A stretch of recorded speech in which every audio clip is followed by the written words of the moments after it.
So very very good mornings to all of you. मैंने आप सबों को काफ़ी मिस किया है। उम्मीद करते हैं कि आप भी मुझे मिस कर रहे होगे।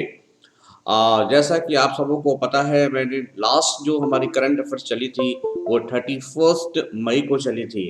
और आज है डियर 9 जून। तो 9 जून के इस सेशन में मैं प्रीवियस जो डेज है 1 से लेकर 4 तक, 1 जून 1 जून से लेकर 4 जून तक के जो पॉसिबल इम्पोर्टेंट करंट अफेयर्स है उनको मैं लेके आया हूँ। और कल के सेशन में मैं 4 से लेकर 10 तक के सेशन को लेके आ जाऊंगा, ताकि आप एक लैब में आ जाएं और करंट स्टेटस में आ जाएं, और फिर से हमारी करंट अफेयर्स कंटिन्यू हो जाएगी जैसा कि एज इट इज चलती है। तो जो लोग यूपीएससी की तैयारी कर रहे होंगे, जो लोग जेपीएससी की तैयारी कर रहे होंगे, बीपीएससी की तैयारी कर रहे होंगे, सीडीएस सीएपीएफ या एनडीए की तैयारी करते होंगे, वट एवर रेलवे की तैयारी कर रहे हो, तो सीटेट जेटेट वट एवर आप किसी भी कंपटीशन की अगर तैयारी कर रहे होते, तो हमारा ये करंट अफेयर्स आपके लिए काफ़ी फ़ायदेमंद होता है।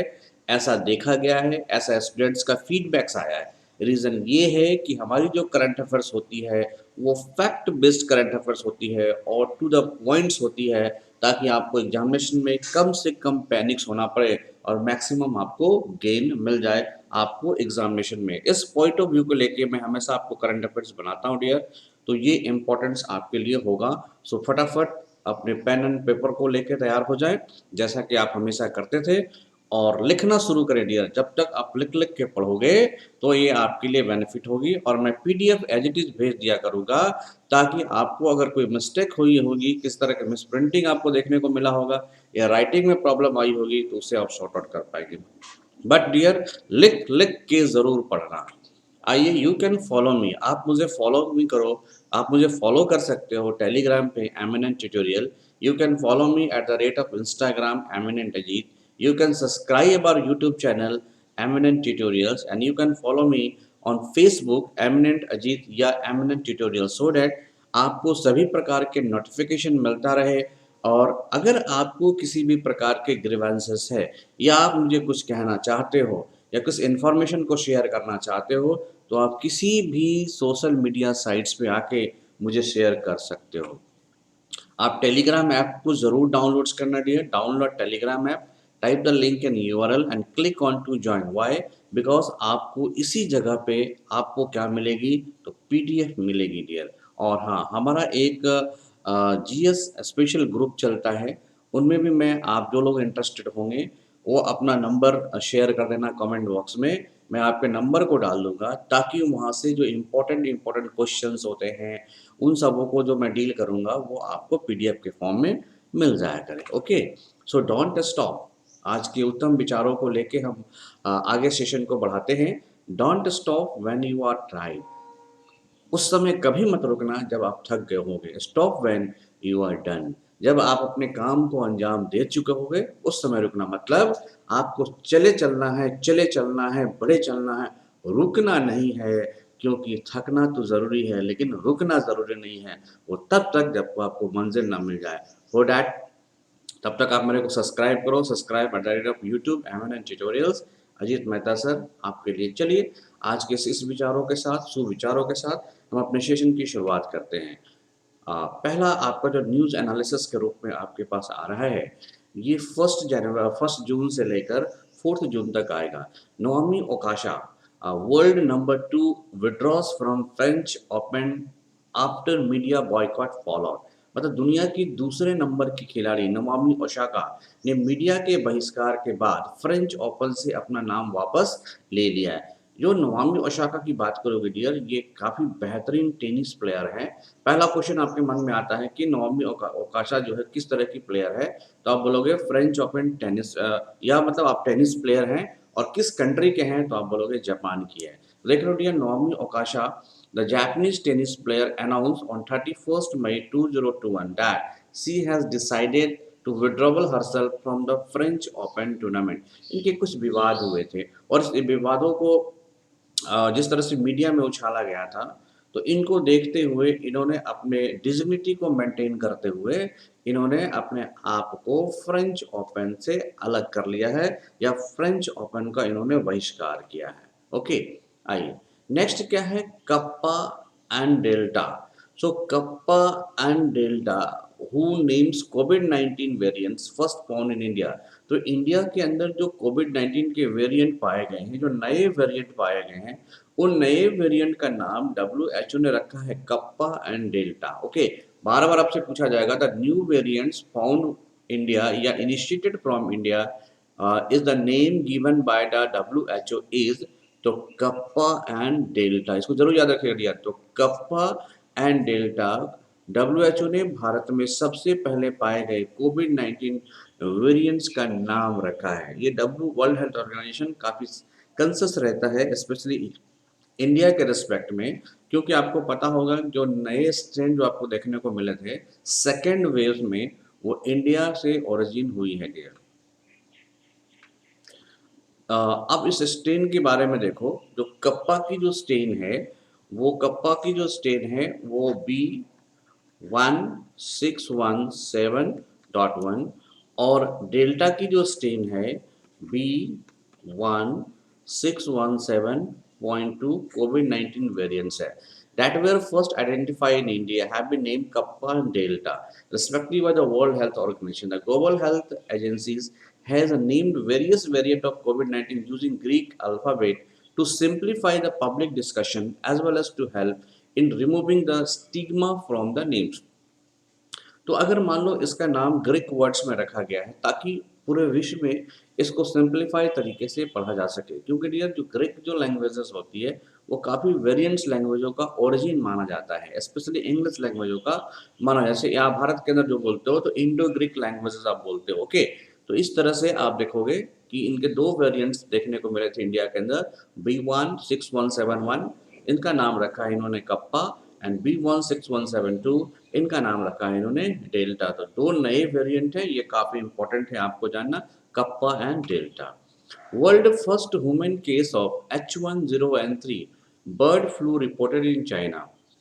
आप देख रहे हो कि जो इन्फ्लुएंजा और H1 जो वायरस था वो बेसिकली बर्ड में देखने को मिलता था और ये बर्ड फ्लू देखने को मिल जाता था, लेकिन पूरी दुनिया में पहली बार चाइना के अंदर मानव में जो है उस इन्फ्लू का या बर्ड फ्लू का सिम्टम्स देखा गया है। मतलब बर्ड फ्लू के जो स्पेशल स्ट्रेन है वो मानव को भी इन्फेक्ट करने लगा है। ऐसा माना जाता है कि चाइना जो है वो वायरस का होस्टिंग प्लेसेस बन गया है। जितने वायरस को अपने आप में वेरिएंट करने हैं, जितने म्यूटेंट करने हैं, वो पहले चाइना में ही करते हैं। तो चीन में H1N3 बर्ड फ्लू का दुनिया का पहला मानव मामला दर्ज किया गया है।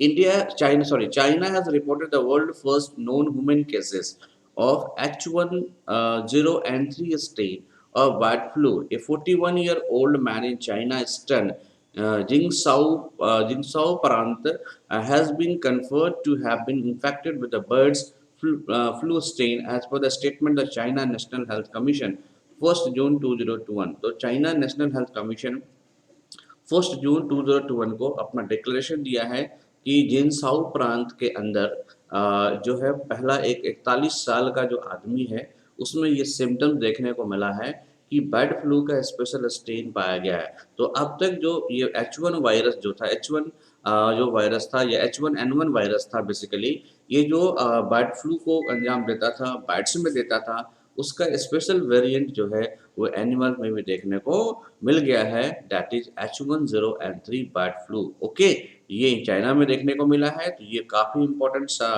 क्वेश्चंस होंगे आपके लिए। The man was hospitalise on April 28 after developing a fever and other symptoms. जिस आदमी को हुआ है जो कि 41 वर्षीय आदमी था, उनको जो फीवर की रिपोर्ट आई थी और इसे जो 28 अप्रैल को 2021 को हॉस्पिटल में डाला गया था। Okay, he was diagnose with the H1N3 avian influenza virus। Okay, on May 28 he is a resident of Zhejiang city. तो ये जीजियांग सिटी का रहने वाला द मैन वाज को हॉस्पिटलाइज किया गया था और इसके अंदर जो है H1N3। तो यहाँ से क्वेश्चन आ सकता है कि जो न्यू वेरिएंट जो मिले हैं इन्फ्लुएंजा वायरस के, वो कहाँ पे मिले हैं, जो जिससे मानव संक्रमित हुए हैं, तो वो मिले हैं चाइना के अंदर। उस वायरस का नाम है H1N3 वायरस है। ये virus specially avian influenza virus है। ओके, इन्फ्लुएंजा वायरस है, करेक्ट। चलिए The Tata Steel TV Narendran become the new president of CII. Tata steel के टीवी नरेंद्र को जो है सीआईआई के नए अध्यक्ष के रूप में नॉमिनेट किया गया है।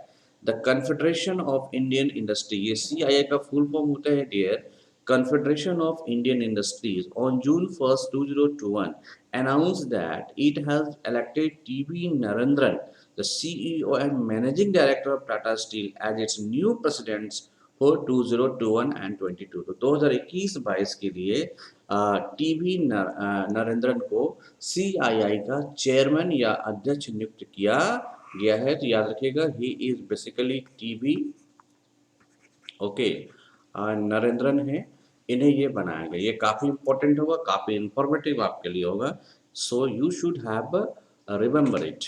COVID-19 vaccine, India DCGI waves post approval bridging trial for Pfizer and Moderna. The drug controller general of India ने जून 1, 2021 को waives requirement for the foreign companies to conduct the post-approval writing trial here in the country if they have used permissions from regulator of or the health body। तो government of India ने कोविड-19 के या drugs controller of general of India ने दो vaccine, ये Pfizer की vaccine बायोनटेक्स और आप देख रहे हो कि ये क्या है मॉडर्ना, ये दोनों के वैक्सीन को जो है अप्रूवल दे दिया है। स्पेशली मॉडर्ना फाइजर की वैक्सीन है और बायोटेक भी फाइजर की वैक्सीन है कि ट्रायल के लिए अप्रूवल दे दिया है आपके drugs controller general of India ने। फॉर्मर जज Arun Kumar Mishra take charge as national human rights commission chairman. ये भी काफ़ी इंपॉर्टेंट है। अभी तक आपको पता होगा कि नेशनल ह्यूमन राइट्स कमीशन के चेयरमैन कौन थे, तो HL दत्तू थे। आपको डियर पता है कि national human rights commission act 1993 से ये काम करती है और ये भारत सरकार को या जुडिशरी को एडवाइस देती है। और ऐसा कि ट्रेंड है कि ये नेशनल ह्यूमन राइट्स कमीशन के जो चेयरमैन होते हैं, जो अध्यक्ष होते हैं, वो बेसिकली रिटायर्ड चीफ जस्टिस होते हैं आपके सुप्रीम कोर्ट्स के। ओके, तो पूर्व न्यायाधीश अरुण कुमार मिश्रा ने NHRC के अध्यक्ष के रूप में कार्यभार संभाल लिया है। तो ये क्वेश्चन बहुत इंपॉर्टेंट है, आने वाले एग्जामिनेशन में ये जरूर डालेगा डियर कि नए या सीधा बोलेगा नेशनल ह्यूमन राइट्स कमीशन के चेयरमैन कौन है। तो जो लोग अपडेट नहीं होंगे उनका विकेट गिरेगा। द फॉरवर्ड जज of supreme court Arun Kumar Mishra on June 2, 2021 took charge as the chairman of National Human Rights Commission। Arun Kumar Mishra took over as the Supreme Court judge 2014। ये सुप्रीम कोर्ट में जज बने थे 2014 में। had retired from the apex court in September 2020। Definitely ये retire होना ही चाहिए क्योंकि रिटायर्ड जज ही बन सकते हैं नेशनल ह्यूमन राइट्स कमीशन के चेयरमैन। तो ये इंपॉर्टेंट याद रखना है कि Arun Kumar Mishra takes over as the national human rights commission chairman. COVID-19 vaccine, WHO approves emergency use of China Sinovac's. तो आप देख रहे हो कि WHO ने, जिस तरह से आपको पता है कि WHO काफ़ी सपोर्ट करता है चाइना को, तो चाइना की जो वैक्सीन है साइनोवैक्स को इमरजेंसी यूज की अप्रूवल दे दिया है। COVID-19 वैक्सीन, WHO ने चीन के साइनोवैक्स के आपातकालीन उपयोग को मंजूरी दे दी है। The World Health Organization on June 1, 2021 gave its approval to the Chinese vaccine 19 Sinovac for emergency use। It is the second Chinese vaccine that has received the global health body of green signal या green light। तो China की ये दूसरी vaccine है जिसको emergency uses के लिए green signal आपको मिल गया है WHO के द्वारा। Health Minister Harshvardhan launches remapped health scheme on IT platform of NHA। स्वास्थ्य मंत्री हर्षवर्धन ने NHA के IT प्लेटफॉर्म पर नई स्वास्थ्य योजनाओं की शुरुआत की है। The Union Minister launched the revamped central government health schemes and the umbrella scheme of राष्ट्रीय आरोग्य निधि। देखिए ये आरोग्य अम्ब्रेला स्कीम क्या होता है कि सभी जगह एक समान इसको इम्प्लीमेंट किया जाएगा। तो Rashtriya Arogya Nidhi and health ministry directory grant on the platform of the National Health Mission, making the scheme paperless, cashless and citizen centric। तो ये जो स्कीम्स को, जो हेल्थ स्कीम को है पेपरलेस, कैशलेस और सिटीजन सेंट्रिक बनाने के लिए हर्षवर्धन ने इस योजना को लॉन्च करने की बात करा है। Okay, veteran politicians Isaac Herzog becomes the 11th presidents of Israel. Israel के 11वें राष्ट्रपति के रूप में वहाँ के काफ़ी मशहूर पॉलिटिशियंस, राजनीतिज्ञ कह सकते हो, इशाक हर्जोग। तो इशाक हर्जोग ने 11 प्रेसिडेंट्स के रूप में पद एवं गोपनीयता की शपथ ली है।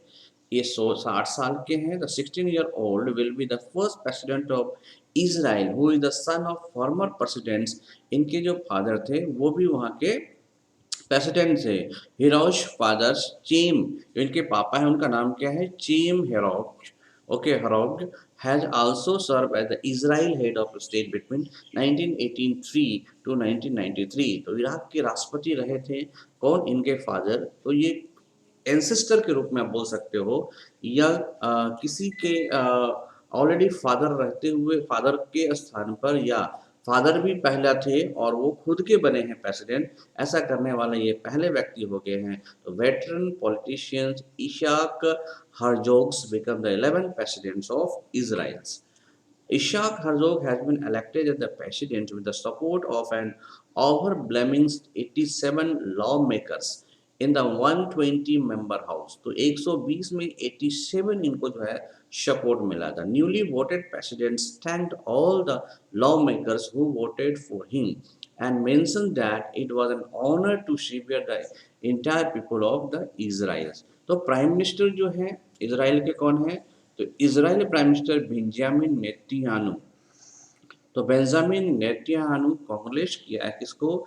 हेरोड शॉक्स को on his elections as the next president. तो इशाक शॉर्स was also Netanyahu's opponent in 2015 election of PM. तो जब देखो 2015 में जब नेतन्याहू प्राइम मिनिस्टर के इलेक्शन लड़े थे तो इनके विपक्ष में यही खड़ा हुए थे कौन?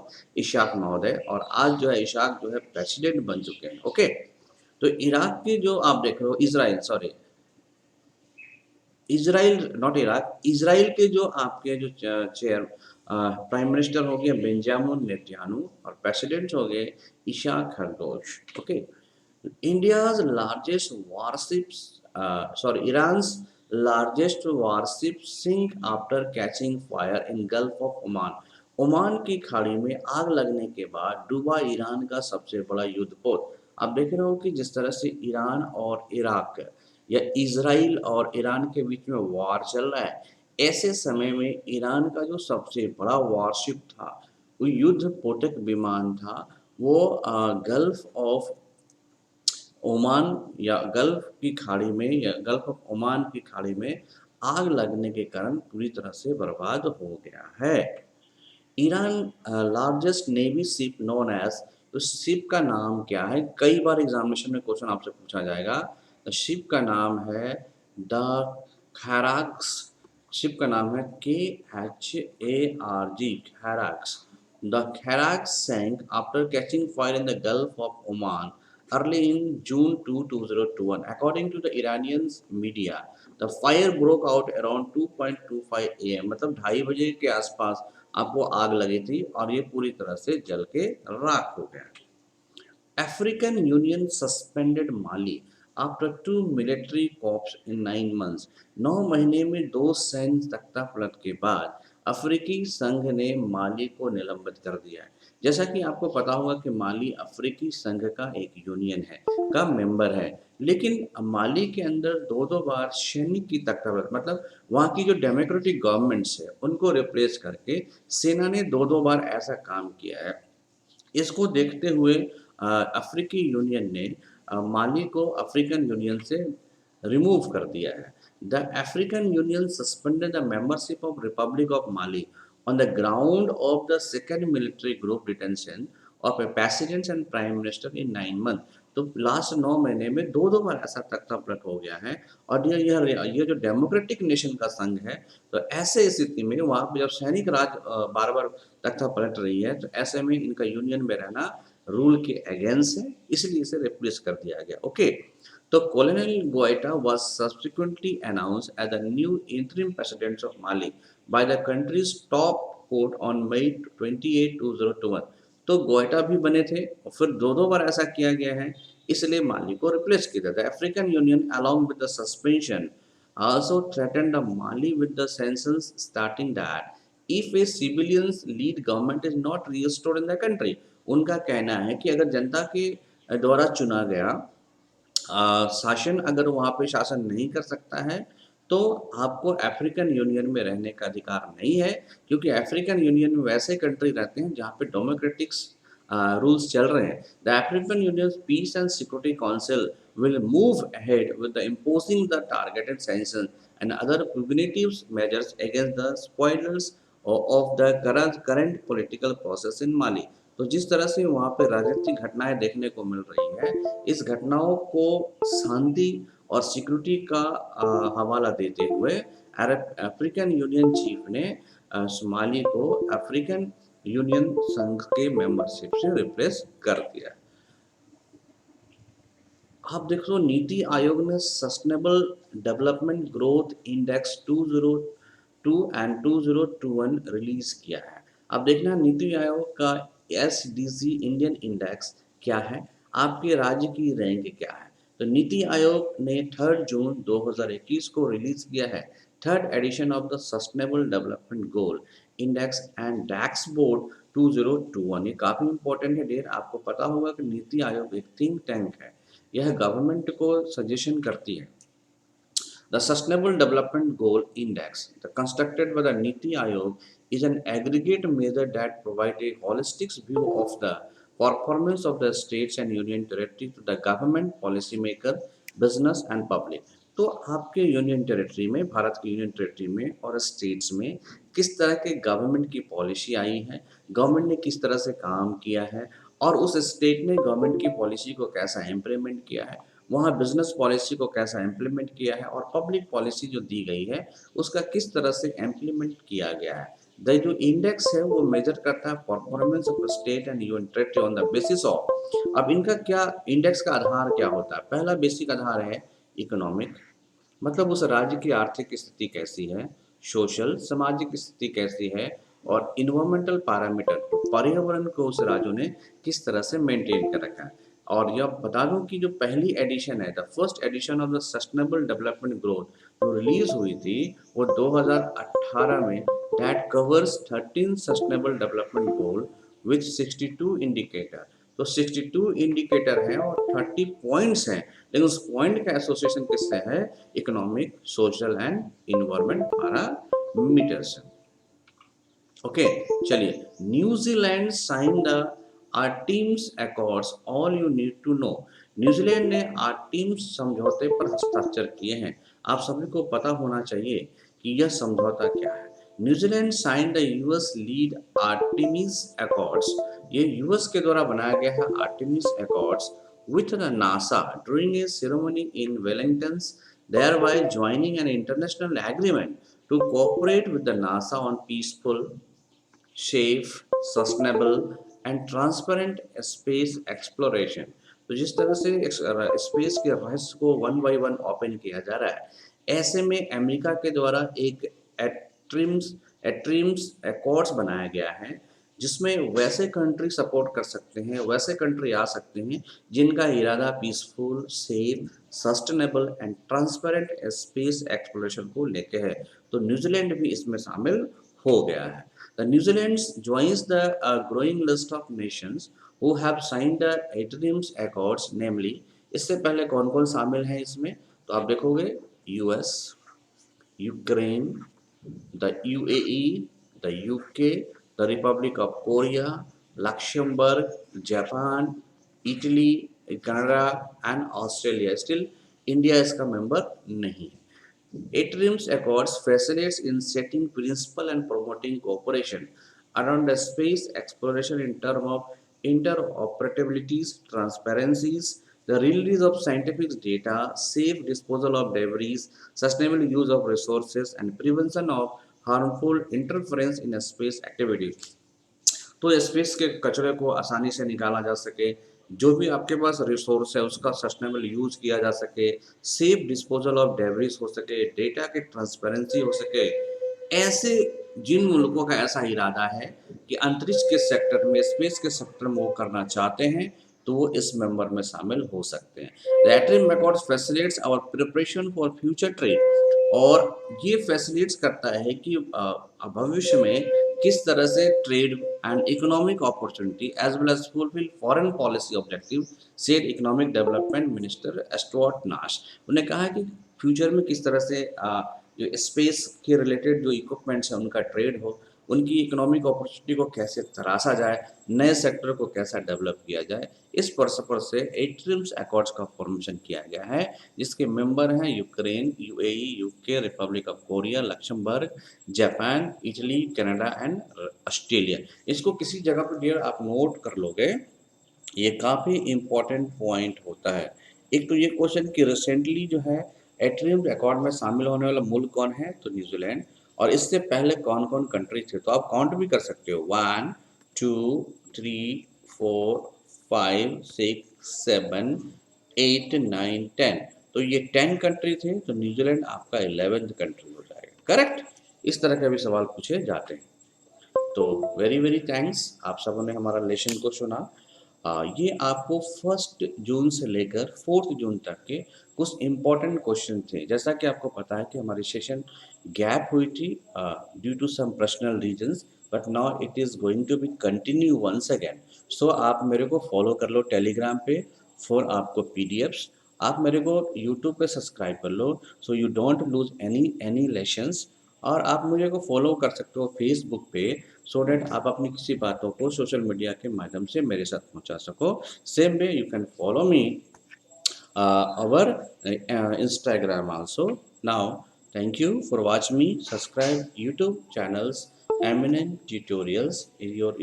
आपका अपना पसंदीदा और YouTube चैनल है डियर, जिसमें मैं लगभग 1 ईयर से आपको मैं तरह तरह के इन्फॉर्मेशन देता आ रहा हूँ और आगे भी देता रहूँगा। It is my dream to grow this channels, बस just need your support. So subscribe our channels Eminent Tutorials. Thank you. We will meet once again by tomorrow, 5th to 9 current affairs. और फिर हम लोग परसों से हम लोग एक रेगुलर करंट अफेयर्स के मोड में आ जाएंगे। और very soon we are going to start the classes of economics. Thank you.